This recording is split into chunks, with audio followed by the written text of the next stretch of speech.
without further ado, Brad, come on up on stage, man. Let's give Brad a round of applause, please.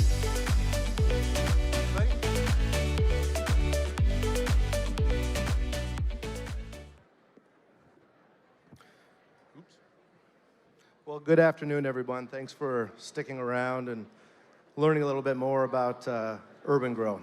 I'm Brad Nattrass, Chairman and CEO of Urban-gro, and we're streamlining the way that indoor controlled environment ag facilities are designed, built, and optimized as well. Today, I'm going to talk to you a little bit about our growth strategy, where we are this year, and go into detail on one of our latest acquisitions, a construction management firm, and the value that will allow us to deliver to our clients in the quarters ahead.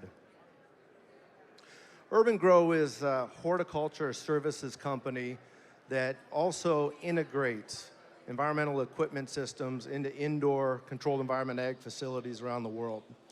Our in-house services include architecture, engineering, cultivation design, interior design, and now construction management. And when it comes to the equipment systems, we specify, we procure, and we integrate best-in-class systems into these facilities around the world. We're in our 8th year. We're based out of Colorado and have offices in a couple other locations around the country. We have 125 employees today, and about 2/3 of those employees are what we refer to as experts. Engineers, mechanical, structural, plumbing, electrical, structural, architects, interior designers, horticulturists, plant scientists, individuals with decades of growing experience. And it's these individuals and the fact that we've worked on over 500 projects, that's our IP. That's what separates us. That's what drives value for Urban-gro's clients. We're crop agnostic. A couple years ago, we stepped into the food vertical farming segment. And everything we're doing is working. Our revenue growth is very, very strong. We finished 2021 with just over $62 million in revenue. That was up 140% versus year prior. And we've recently given guidance for 2022 that will finish with over $110 million in revenue.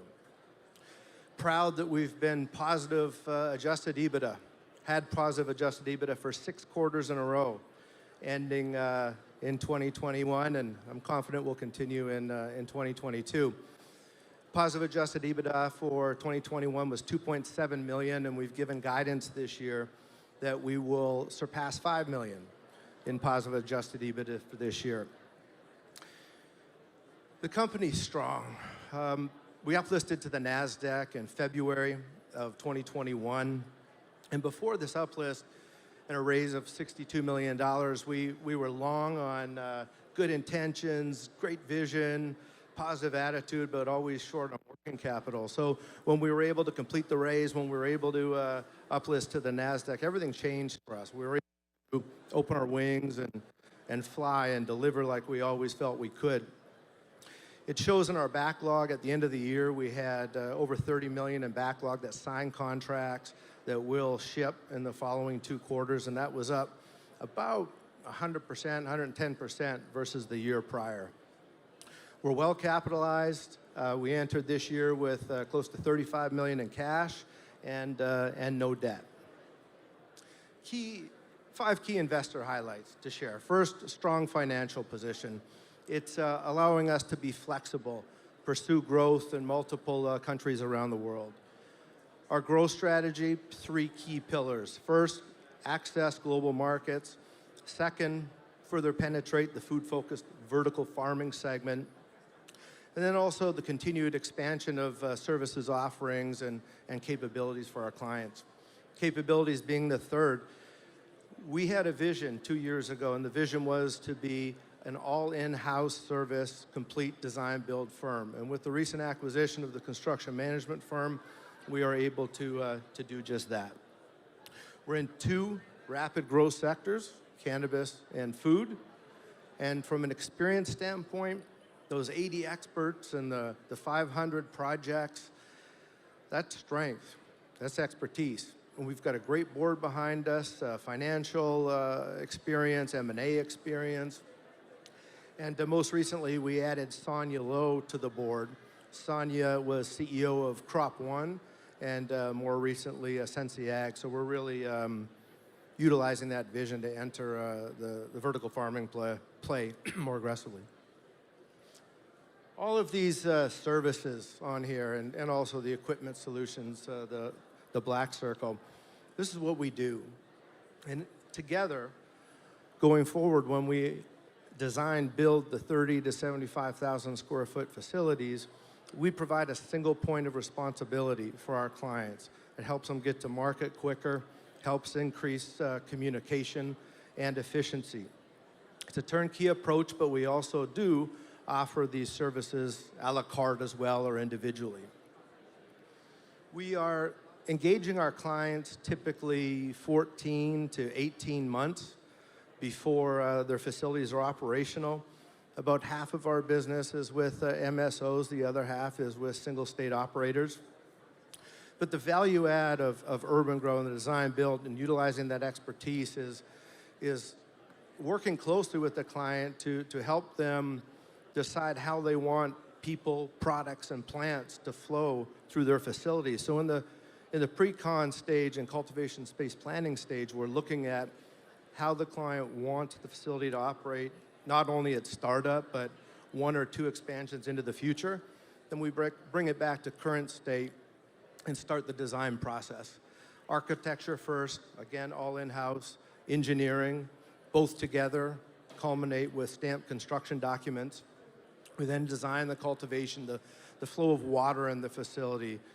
When it enters, when it leaves the facility, we design wastewater treatment systems on the back end if needed. We design the flow of air in the facility. We then specify, procure, and integrate all of the equipment systems. And it's important, Urban-gro is not a manufacturer. We don't intend to be. We work and want to work with all of the manufacturers. We have a few dozen strategic partnerships, so our clients are able to really trust and rely on Urban-gro and our team to deliver a few options in each category. And when we're traveling the world at other shows and meeting with clients, we're also at the same time meeting new manufacturers, looking for new technologies that maybe haven't made it over to the North American market yet. So we've really become a trusted advisor. We commission those equipment systems, or in the future, the whole facility. And then we move on to our Grow Care program. It's a managed service recurring revenue program where we're utilizing those same experts to audit and optimize facilities, to provide ongoing training for the teams, remote monitoring, helping our clients proactively avoid any mistakes, really being a partner with our clients for the life of their grow. From an M&A standpoint, we announced the acquisition of Emerald Construction Management in Q1 and expect to close that acquisition any day now. They're financially strong, revenues in 21 of 26 million, adjusted EBITDA of over $1 million.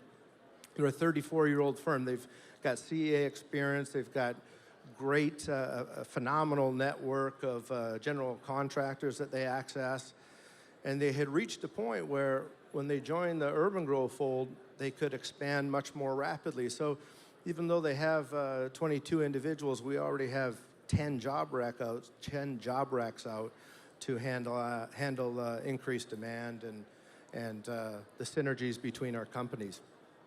There's 2 offerings that Emerald brings Urban-gro. The first is construction management services, like an owner's rep. Client will hire us, pay a percentage of the overall project just to place a superintendent on site, remote project manage the project, and then manage the general contractors. That's a high margin service like the other services we offer, and it can be offered by itself. This service also adds the last component for us to be able to offer full design built capabilities. And that's when you add and manage the general contractors. You do the design, integrate the equipment systems, and get that facility up and running. It's creative, it's synergistic, just like the other acquisitions we've made of service companies. They have existing clients that we don't have. And so we're able to integrate in our current service solutions and our current equipment solutions into their contracts, and also vice versa. So with this acquisition, Urban-gro is the only indoor controlled environment ag-focused integrator that has all of the services in-house. 125 employees today, as I mentioned, close to 30 job recs open right now to keep up with the demand. We're not building it. They will come. It's to keep up with the business demand that we're seeing in the marketplace.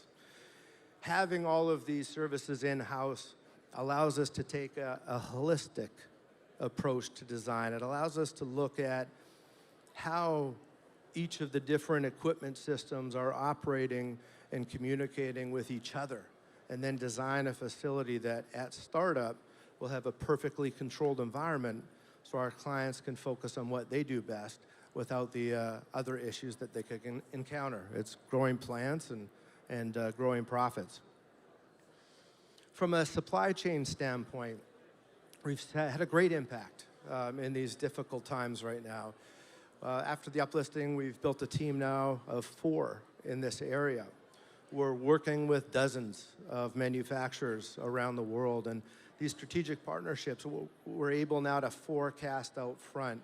If it's a complex or a custom piece of equipment, we can have half of that done ahead of time and then customize at the end, therefore reducing lead time.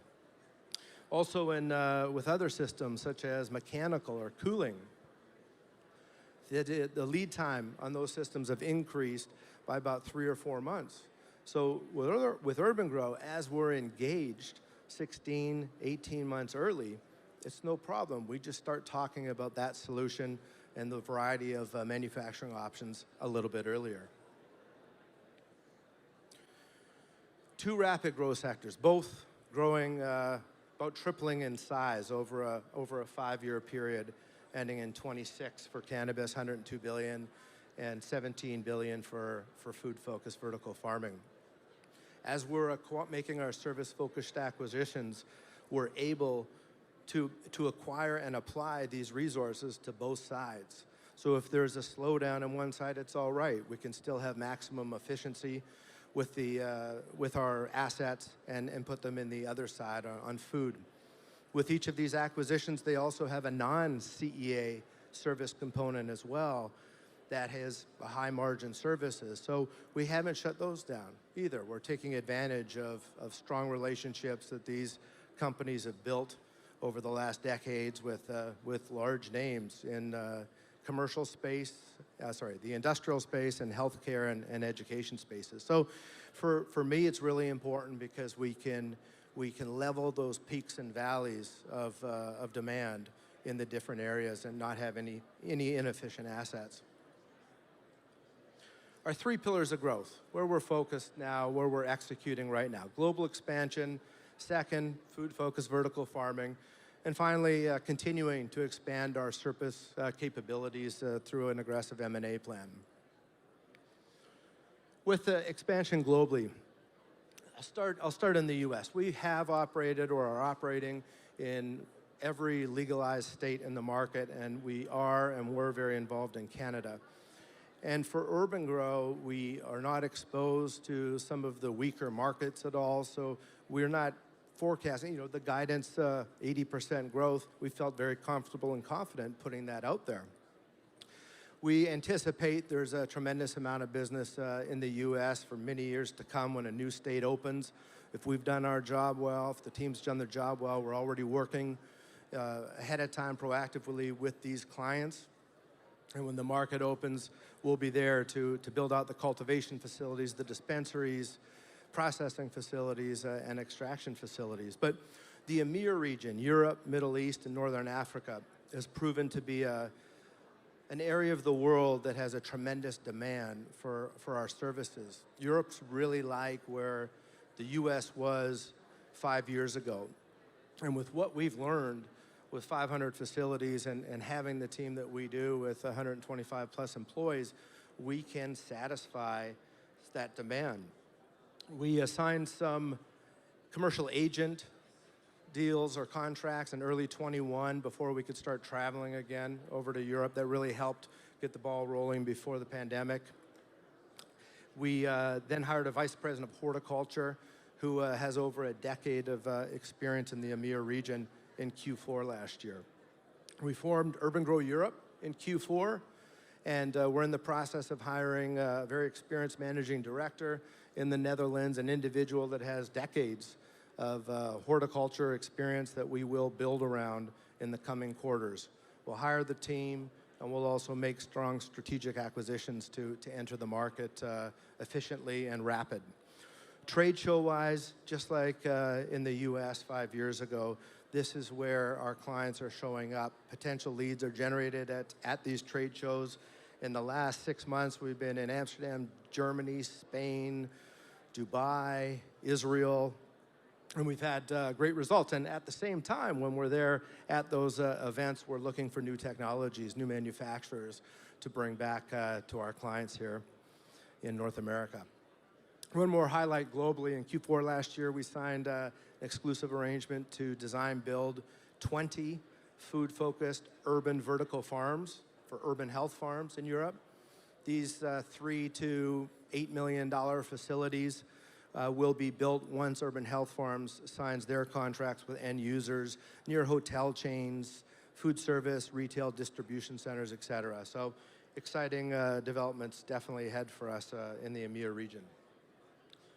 Diversifying into food-focused CEA, it's the same services, same architecture, same design, same engineering services. It's the same equipment systems. Really, these systems were born in the horticulture space. The only difference between the two is the logistics or the equipment systems used to move the crop around the facility.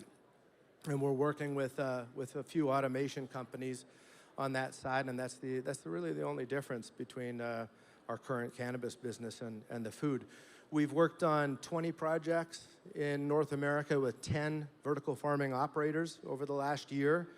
These projects have typically been service projects solving an issue tied to controlling the environment and then earning trust, earning the respect from the client, and then continuing on. But with the addition of Sonia Lowe to our board, she has a vision, and we've bought into that vision, and we're executing accordingly in the food side of the business. So many more exciting announcements to come there. From a service capability standpoint, we continue to make solid, accretive, synergistic acquisitions. In 21, we acquired the architect firm MJ12, 23-person award-winning firm. They had 70 open projects at the time of acquisition in Q3. And we still today are working aggressively on those projects, integrating our services and solutions in and vice versa. Now with the addition of Emerald in 22, we have completed the model for complete design build. And our target is not the large 100, 200, 500,000 square foot facilities. Our target is the mid-size and mid-size facilities that are 30 to 50,000 square feet, and on vertical farming, even smaller. Financially, very, very positive. Lots of strong growth. We expect that to continue into the future. Proud that the EBITDA has followed. We're committed to grow with positive adjusted EBITDA. $34 million, and we're not burning cash, so we can have a good, strong future ahead of us. Backlog, it's showing that we're doing the right thing. We grew our bookings by the end of last year by more than 100%, and moreover, on the services side, $5.4 million. Again, if we're doing our jobs right, we've earned the trust, confidence, and respect from the client. Those service contracts will turn into considerable equipment contracts in the future and hopefully design build contracts. Balance sheet, very strong. I talked about the cash a couple times, zero debt, very clean capital structure. 10.7 million shares of the common. The warrants are tied to our uplisting to the Nasdaq, options for our team, so everyone wins together. So incentive options for our employees. Very, very closely held. A third of our stock is held by insiders, and as of the end of the year, about 26% of our outstanding stock was held by institutions. So in summary, we're in the right place, it's at the right time, and we're definitely at the right value. We're about 0.7 times trailing 12 months when you look at our current market cap, and we've given the guidance, of course, of 80% increase for this year. But with that, I've come to an end. I thank you for your time, and please feel free to reach out to Dan Droller or our IR firm, ICR, Jeff Sonic. But thank you very much. I appreciate it. All right. So we can open it up for questions. If we have any questions in the audience, if we can get a hand raised, we'll bring a mic over to you and offer any thoughts that you would. And guess I'll kick things off. We got some questions that were sent in a bit earlier. So while we wait for our audience to gather any thoughts, I'll go ahead and fire a couple at you. What are the benefits of investing in ancillary companies? Well, ancillary companies can operate globally, Kevin, number one. Number two, we touch a lot of the clients. As I mentioned earlier, more than half of our business is with some of the leading MSOs in the space. Ancillary companies don't, we can't bank with traditional banks, but we're not affected by the 280E. So we can generate stronger profits and deliver strong returns to the shareholders. I like it. Next question, does a Nasdaq listing provide more liquidity? Oh, absolutely. We raised a lot of money when we uplisted. And so we're not in a place where we need to raise more funds now, but Kevin, getting the message out that we're on the food-focused vertical farming and also cannabis, it's definitely is increasing our liquidity, but we do have a relatively small amount, about just over 4 million shares of tradable stock. All right. Any questions from the audience? All right. Okay. Oh, we got one all the way in the back. All right. I'll make my way all the way in the back. It is. All right, here we go. As soon as I got back here. Yeah, thanks for your presentation. My question is there going to be like a strong correlation with your business and the amount of like MSOs growing, or kind of is there a trend that you think your revenue is going to be like correlated with over the next like 3 to 5 years or so? Well, as MSOs grow, there's two ways. They can either A, build new, or B, they can acquire. And so when the single state operators that we're working with, I'm confident as we're building and working with them on high performance facilities, these will be the target of takeover from the MSOs. Also, outside of the U.S., as new states open, it's like a new country, right? They award the licenses, and they're going to build those facilities and the dispensaries, and hopefully we've been there working proactively. But outside of the U.S., right now, there's not a lot of involvement. Curaleaf is involved in Germany, but there's not a lot of involvement with MSOs in the European market. So a lot of single state operators. I believe that will change, of course, but the U.S. market has to come around first and get the momentum moving the right way before I think we'll see that. All right. Urban-gro's very own Brad Nattrass, ladies and gentlemen. Thank you very much, everyone. Let's hear it for Brad.